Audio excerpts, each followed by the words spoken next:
오늘 뭔가 이상하게 이런 낌새가 있어요. 설교는 연결됩니다. 오늘 오전 설교를 들으신 분들 아시겠지만 로마 얘기를 엄청 했어요. 하루 종일 로마 얘기를 했어요. 또 로마서잖아. 오늘 로마 제가 서로 주중에는 확인을 못 해요. 이제 저희도 주보를 보고 주보가 만들어지는 과정을 확인을 못 하는데 쭉 보다가 로마 해 가지고 또 로마로 연결이 되는구나. 누군가 내 원고를 또 유출했구나. 이렇게 하면서 이렇게 보게 되었는데 이 로마 교회에 쓴 편지이지 않습니까? 로마서는. 로마 교회에는 갈등이 있었어요. 어떤 갈등이냐면은 유대인과 이방인 사이에 갈등이 있었습니다. 우리 다음 주에 외국인 청년들이 두 분이 와요. 두 분이 와서 9월 달까지 있어요. 9월 달까지 이제 우리 교회를 왔다 갔다 이렇게 하세요. 절대 우리 교회에서는 이방인 취급하지 마세요. 그래서 하나 되고 이제 존중해주고 서로 하나 되고 당연한 거예요, 여러분. 당연하게 존중해주고 그 문화를 존중해주고 이제 궁금한 거 있으면 막 물어봐도 되지만은 이제 너무 내 입장에서 물어보지 말고 그 사람 입장에서 이렇게 해서 서로 안아줄 수 있는 진짜 앉지 말고 저는 아무 정보가 없어요. 두 분이라고 하는 정보밖에 없는 뭐 나이가 어떻게 되는지 정보가 별로 없는데 그래서 오늘 오는 줄 알고 저는 준비를 많이 했거든요. 그래서 막 했는데 오늘 아예 다음 주 온다 하더라고요. 그래서 다음 주에 이렇게 오니까 여러분들 그래서 이렇게 말해요. 오늘 본문에서는 서로 받으라. 서로 함께 받으라. 우리 7절 한번 읽도록 하겠습니다. 그러므로 그리스도께서 우리를 받아 하나님께 영광을 돌리심과 같이 너희도 서로 받으라. 그리스도께서 우리를 있는 그대로 받아들여 주신 것처럼 있는 모습 그대로 받아들이신 것처럼 우리도 서로 있는 모습 그대로 받아들이면은 하나님께 영광을 돌린다라고 하는 거예요. 서로 환영하고 서로 받아들여라라고 하는 거예요. 있는 모습 그대로 받아들여라. 그리고 두 가지를 말합니다.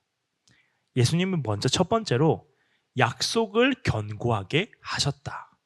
그리고 두 번째로 긍휼하심으로 하나님께 영광을 돌리게 하셨다라고 말씀합니다. 우리 8절과 9절 한번 읽도록 하겠습니다.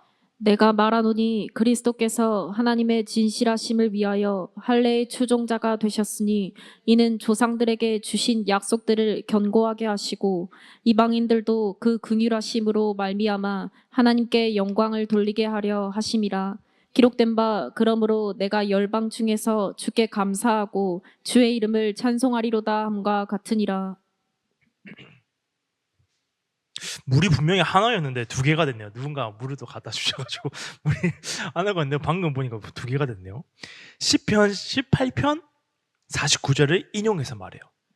열방 중에서 주께 감사하고 주의 이름을 찬송한다라고 말씀해요. 하나님은 온 열방에, 하나님은 이스라엘의 하나님이 아니라 온 열방의 하나님. 하나님은 세움 교회만의 하나님이 아니라 교회만의 하나님이 아니라 그리스도인만의 하나님이 아니라 예수님을 믿는 사람들만의 하나님이 아니라 온 세상의 하나님. 그 열방의 하나님께 감사하고 그 열방의 하나님을 찬송한다라고 말해요. 또 말씀합니다. 10절 읽도록 하겠습니다. 또 이르되 열방들아 주의 백성과 함께 즐거워하라 하였으며 신명기 32장 43절을 인용해서 말해요. 열방들아 이방인들아 주의 백성과 함께 즐거워하라. 모든 사람들아 하나님의 백성과 함께 즐거워하라. 왜냐하면 하나님의 구원이 이때는 혁신적인 것이었거든요. 유대인들만 구원받는 게 아니라 이방인들도 예수님을 통해서 믿음으로 구원을 받는다라고 하는 이 말이 사실 우리가 들어도 사실 말이 안 되는 말이잖아요. 이 말이 어떻게 내가 예수님을 믿어서 그 예수님을 믿는 게 또 믿음이 또 인정을 받아요. 그 믿음이 하나님께서 인정을 받아서 그 인정받은 믿음으로 어떻게 하나님의 자녀가 되고 하나님의 백성이 되고 하나님 나라 들어가게 되고 구원받고 이 모든 것들이 우리도 지금 믿기지가 않잖아요. 믿지만은 참 이게 막 사실상 이제 이성적으로 이론적으로 생각해보면 말이 안 되는 말이잖아요. 그게 이방인들에게 임했다라고 하는 게 얼마나 놀라운 일이냐. 그러므로 즐거워하라 라고 하는 거죠. 또 말합니다. 11절 한 번 더 읽도록 하겠습니다. 또 모든 열방들아 주를 찬양하며 모든 백성들아 그를 찬송하라 하였으며 시편 117편 1절을 인용해서 말해요. 그 구원의 기쁨으로 모든 열방과 백성들이 하나님을 찬송할 것이다. 하나님이 구원하셨기 때문에 그 기쁨으로 하나님을 찬송할 것이다. 또 말합니다. 12절 읽도록 하겠습니다. 또 이사야가 이르되 이새의 뿔이 곧 열방을 다스리기 위하여 일어나시는 이가 있으리니 열방이 그에게 소망을 두리라 하였느니라. 구체적으로 말해요. 이사야서 11장 10절을 인용해서 말해요. 소망을 두게 하시겠다. 계속 또 성경 읽어보면요. 또가 계속 나와요. 제가 볼 때 성경에서 또가 제일 많이 나오는 게 이 부분인 것 같아요. 로마서 15 계속 또를 계속해서 또 그리고 또 제목도 또예요. 또 계속 또 말하는 거죠. 소망에 대해서 말하는 그 결론 또 말하고 또 말하는 그 모든 결론이 소망이다. 우리가 끝없이 찾고 있는 소망이요. 성경은요. 이방인들에 대해서 이렇게 말합니다. 너희는 원래 어떤 사람들이었냐? 유대인과 이방인 중에서 이방인들, 우리와 같은 이방인들, 그리고 하나님의 그 언약 밖에 있었던 사람들 이렇게 말해요. 에베소서 2장 12절 읽도록 하겠습니다. 그때 너희는 그리스도 밖에 있었고 이스라엘 나라 밖의 사람이라 약속의 언약들에 대하여는 외인이요 세상에서 소망이 없고 하나님도 없는 자이더니. 정리하면 이렇게 말해요. 너희는 소망이 없고 하나님도 없는 사람들이다. 최고의 절망이라는 거예요. 소망이 없다. 너희는 살 소망도 없고 죽을 소망도 없고 아무 소망이 없다. 그리고 그 소망 없음에 가장 결정적으로 말하고 있는 게 뭐냐면은 너희는 하나님을 소유하지 못한 사람들이다. 결국 지옥 백성 될 사람들이다. 결국 멸망할 사람들이다. 결국 끝날 사람들이다. 끝날 인생을 지금부터 살고 있는 사람들이다 라고 하는 게 하나님 없는 사람들이다. 근데 우리는 그리스도를 소유했어요. 하나님 소유했어요. 그래서 이제 소망이 있어요. 하나님 소유해서 소망이 있어요. 그럼에도 불구하고 우리의 삶을 보면요. 여전히 소망이 없는 것처럼 살아갑니다. 여전히 소망 없는 것처럼 살아가요. 근데 그런 우리에게 또 말하는 성경 본문이 계속 또 말하는 것의 결론이 뭐냐면은 지금 이 시대에 대해서 말하는데 이 시대가 어떤 시대냐면은 복음이 움직이고 있는 시대라는 거예요. 그걸 조금 더 선교적으로 얘기하면은 복음이 전진하고 있는 시대다. 복음이 움직이고 있는 시대라는 거예요. 복음이 전파되고 있는 시대라는 거예요. 복음이 계속해서 알려지고 있는 시대라는 거예요. 놀라운 게 뭐냐면요. 시간이 지날수록요. 기술이 발달할수록요. 복음은요. 더 정확하고 더 정교하고 더 빠르게 전해집니다. 복음이 우리에게 전해져요. 옛날에 우리 오전에 목사님 말씀해 주신 것처럼 말씀을 들으려면은 막 우리나라 전체에 막 목회자가 7명밖에 없고 막 이런 시대가 있었어요. 이런 시대 때 가가지고 이제 복음을 듣기가 얼마나 힘이 듭니까? 그리고 선교제도 그런 곳에 수많은 곳들이 많죠. 그런데 기술이 발달되는 거예요.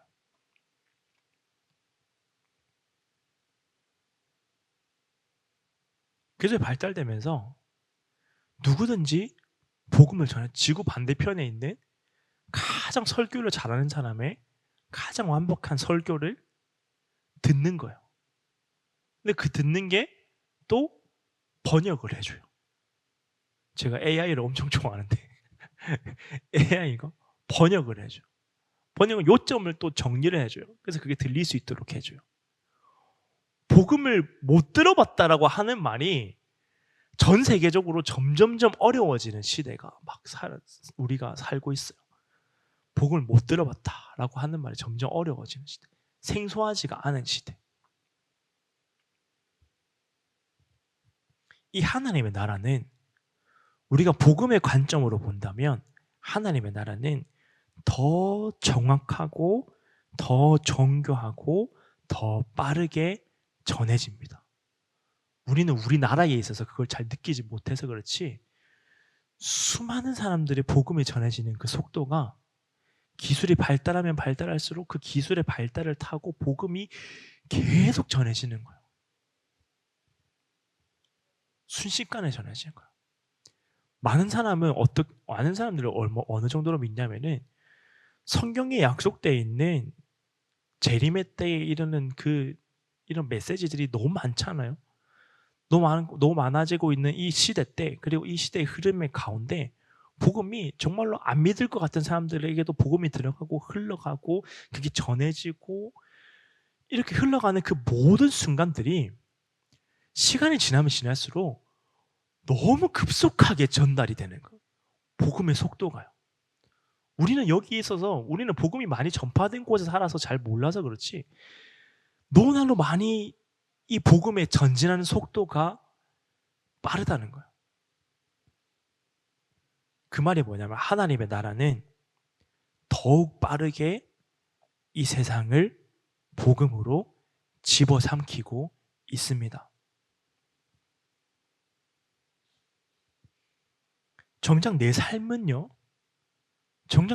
망한 것 같은데, 무너진 것 같은데, 끝난 것 같은데, 소망이 없는 것 같은데, 하나님도 없는 것처럼 느껴지는데, 그것보다 더 중요한 것은 그거와 상관없이 복음의 능력으로만 보았을 때 그 복음은 우리가 알지 못하는 그 놀라운 속도로 우리의 모든 것을 압도하면서 지배하면서 점령하면서 하나님 나라를 점점점 키워가고 있습니다.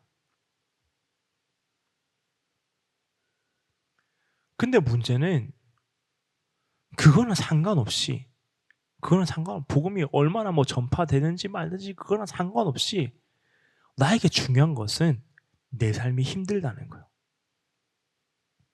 왜 힘들까요?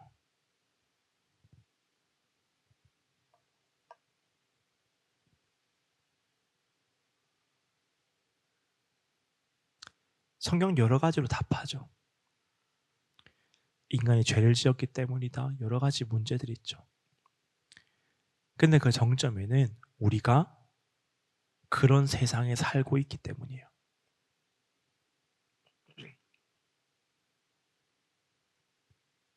그걸 본문이 계속 말하는 거예요. 너에게 소망이 없다면, 왜 살아야 되는지 모르겠다면, 도무지 삶의 의미를 찾을 수가 없다면 이 복음이, 하나님 나라의 복음이 이 세상을 지배하고 있는 속도를 보라는 거예요. 그래도 절망하고 있다면, 내가 내 마음 가운데 그래도 소망이 없습니다. 그래도 절망 가운데 있습니다. 하나님 나라가 이 땅에 점점점 오고 있는데 나는 그것 때문에 기쁘지 않고 절망하고 슬프고 낭망합니다 라고 말할 때 성경이 뭐라고 말하냐면은, 그러므로 그리스도께서 우리를 받아 하나님께 영광을 돌리심과 같이 너희도 서로 받으라. 너를 통해 그리스도는 하나님께 영광을 돌렸다는 거예요. 나를 통해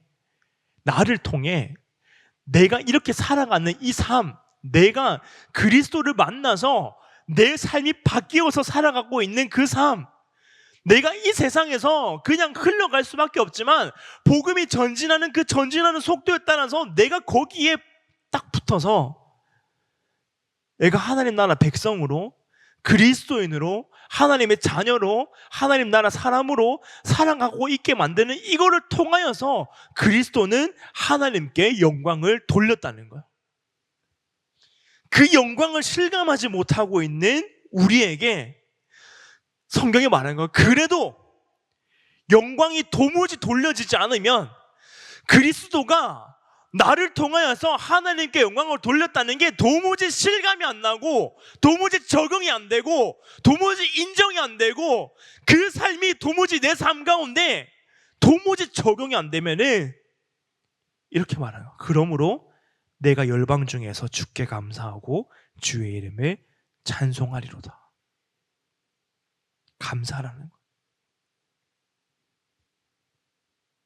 감사해 보라는 거. 영광이 실감이 안 되면은 내가 하나님 나라 백성 된 거 감사해 보라는 거예요. 거기서부터 계속 또가 나옵니다. 감사가 안 되면 또 이르되 열방들아 즐거워하라. 도무지 즐거워지지가 않으면 내 삶이 열방들아 즐거워하라. 하나님 믿지 않는 백성들아 하나님 믿게 된 것 때문에 즐거워하라 라고 말하고 있는데 그게 도무지 내 마음 가운데 적용이 안 되고 실감이 안 되면 또 그를 찬송하라.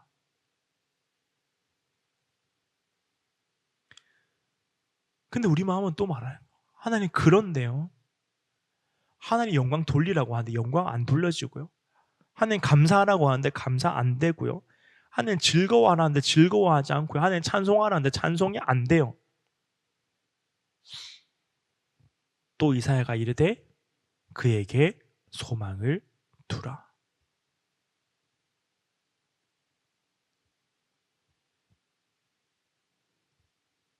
복음의 소망을 두라는 거예요. 그 전진하고 있는 복음의 소망을 두라는 거예요.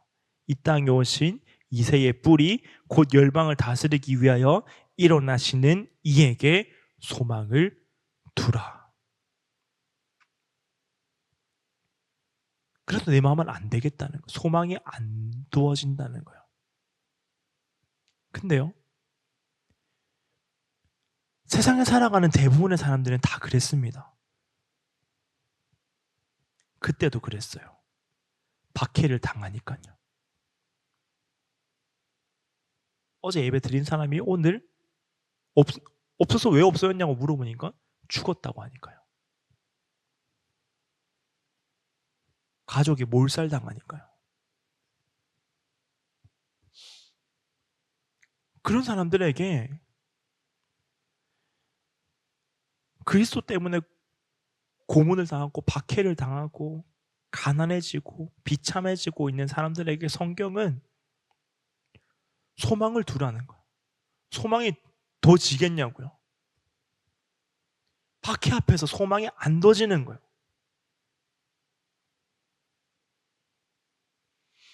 눈앞에 어려움이 여전하니까요. 여전히 어려우니까요. 하나님께 소망을 두라. 알겠습니다, 하나님. 소망을 두겠습니다라고 결심하는 순간 내 앞에 주어져 있던 그 모든 절망이 불을 딱 켜면은 다 밝아지는 것처럼 싹 사라지면은 누가 소망을 안 두겠습니까? 여전히 남아있으니까. 그게 남아있는 거예요. 소망이라는 불을 켰는데 절망이 여전히 내 눈앞에 남아있는 거예요. 박해가 여전히 내 눈앞에 남아있는 거예요. 그런 우리에게 말씀하세요. 13절 우리 한번 읽도록 하겠습니다. 소망의 하나님이 모든 기쁨과 평강을 믿음 안에서 너희에게 충만하게 하사 성령의 능력으로 소망이 넘치게 하시기를 원하노라. 소망의 하나님, 소망을 주시는 하나님이 모든 기쁨과 평강, 하나님이 주실 수 있는 이 세상을 압도하는 하나님이 주실 수 있는 가장 강력한 기쁨과 평강을 우리에게 주실 것인데 어떻게 주시냐면은 믿음 안에서.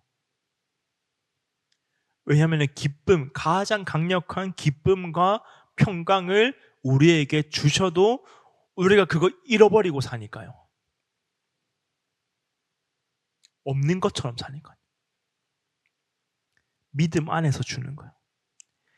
기쁨과 평강이 흔들리지 않고 굳건하게 붙잡혀 있을 수 있는 그 믿음 안에서 내가 너희에게 기쁨과 평강을 줄 것인데 어떻게 줄 거냐면은 성령의 능력으로. 왜요? 믿음이 있어도 기쁨과 평강을 주셨어요. 그 기쁨과 평강을 주시고 그걸 붙잡을 수 있는 믿음을 주셨어요. 근데 그 믿음이 내 믿음이면은 내 믿음이 흔들리니까요.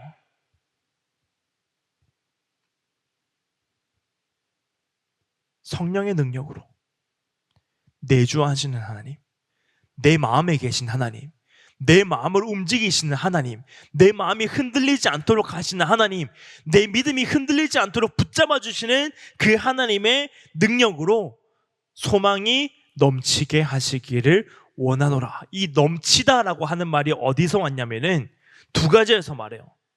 양적으로 넘치고 질적으로 우월하다. 한마디로 과다하다라는 말에서 왔어요. 과도하게 주겠다. 그 소망을 과도하게 주겠다. 넘쳐 흐르도록 주겠다. 못 쓰니까요. 그거 계속 없다고 하니까요. 하나님 주셨는데 믿음으로 안 붙잡아주고 기쁨과 평안으로 안 붙잡아주고 성령의 내주하심으로 안 붙잡아진다고 하니까 하나님이 과도하게 주겠다. 써도 담이 없도록 양적으로 질적으로 과도하게 주겠다. 왜냐면요, 세상이 과하잖아요.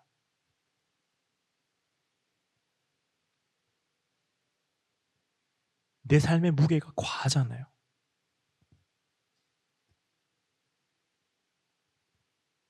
세상 살펴보면요, 어떤 사람들에게요, 그리고 나에게요, 사람이라는 존재에게요, 세상이요, 과하잖아요. 너무하잖아요.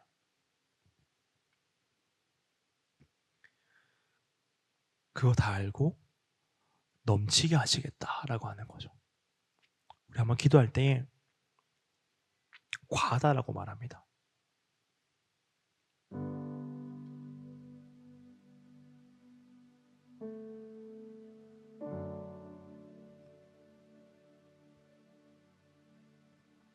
무겁다는 거예요.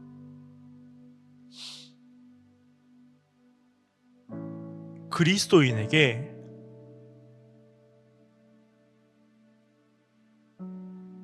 세상은 과합니다. 무거워요. 말이 안 돼요. 성경 보면요, 성경 보고요, 성경대로 나아가면요, 그냥 내 눈앞에 있는 세상 골리앗 물맷돌로 다 쳐부실 것 같거든요.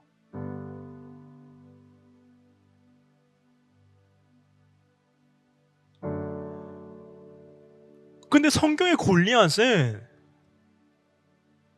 여호와의 이름으로 한 방에 무너졌는데 나는 몇백 번, 몇천 번 물맷돌을 던져도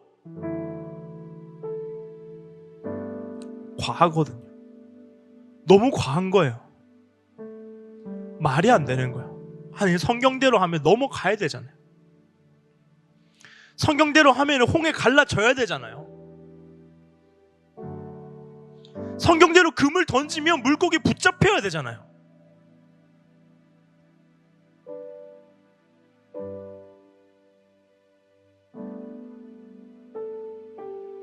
그래서 예수님이 이렇게 말씀하세요. 수고하고 무거운 짐진자들아, 다 내게로 오라. 내가 너희를 쉬게 하리라. 나는 마음이 온유하고 겸손하니 나의 멍에를 메고 내게 배우라. 그리하면 너희 마음이 쉼을 얻으리니 이는 내 멍에는 쉽고 내 짐은 가벼움이리라. 마태복음 11장 28절에서 30절입니다.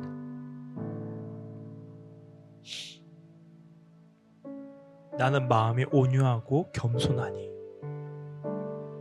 세상에서 절대 찾을 수 없는 두 단어예요. 온유함과 겸손함.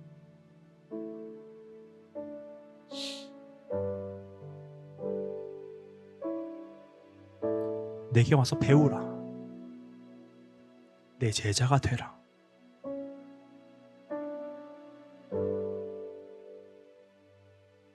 세상은 과합니다. 세상은 막연합니다. 세상은 답답합니다. 안 넘어갑니다.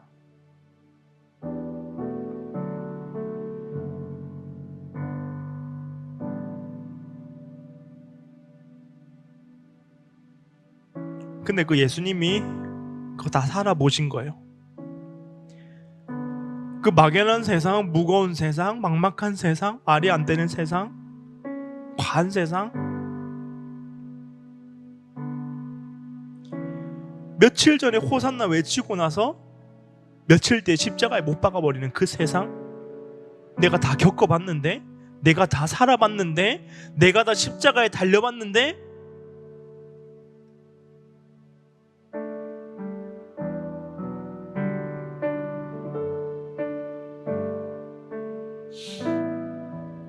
네가 이 세상을 살아갈 수 있는 단 하나의 방법은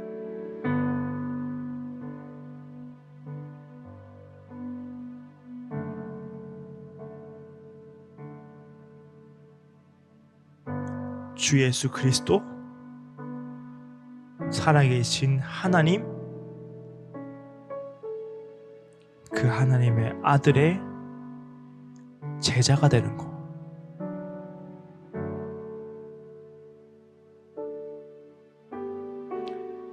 변하지 않는 게 뭔지 알아요?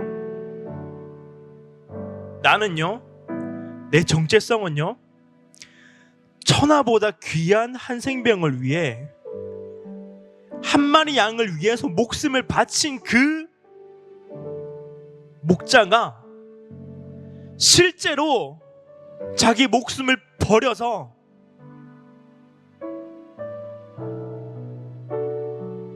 구원한 생명이 바로 나라는 거예요.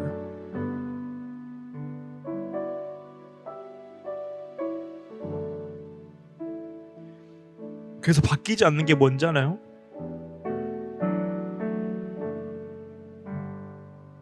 나는 하나님을 믿는 사람이다.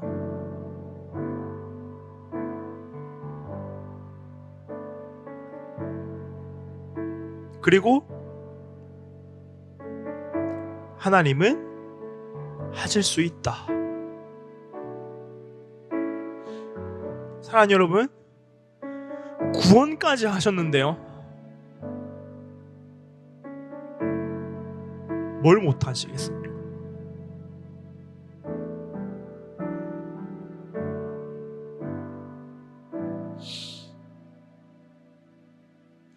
이 사실이 여러분 앞에 있는 골리앗을 넘어가도록 만드는 게 아니라